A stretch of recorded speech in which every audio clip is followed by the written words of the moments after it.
अहम खबर आपको शेयर करेंगे। नवाज शरीफ की मिनिस्टर इनक्लेव में इसहाक डार की रिहाइशगाह पर बैठक। इस्लामाबाद से खबर आपको दे रहे हैं। नवाज शरीफ का कानूनी टीम से केसी से मुतालिक अमूर पर जायजा।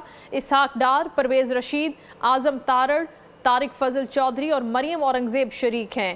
इसी बारे में मजीद हम डिटेल्स लेंगे बोल न्यूज़ के नुमाइंदा फहद चौधरी से। जी फहद।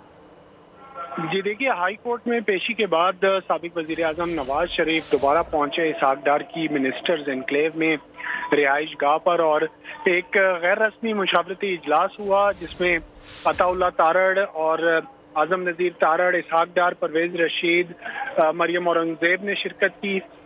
इस मीटिंग में नवाज शरीफ ने ज़राए के मुताबिक इत्मीनान का इजहार किया जो आज दलाइल कानूनी टीम की जानिब से हाई कोर्ट में दिए गए और आइंदा के लिए भी जो लाया अमल है उस पर भी मुशावरत की गई। इस इजलास के बाद नवाज शरीफ मरियम नवाज के हमराह दोबारा मरी रवाना हो गए हैं, जहां वो आइंदा 3 से 4 रोज मजीद क़याम करेंगे और परसों जो समाअत होगी इस्लामाबाद हाई कोर्ट में, उसमें अगर तो मुस्लिम लीग नून की जानिब से ये फैसला किया गया कि दरखास्त हाजिरी से इस्तिस्ना की जमा करवानी है तो मियाँ साहब नहीं आएंगे, वरना परसों की समाअत में भी नवाज शरीफ खुद पेश होंगे।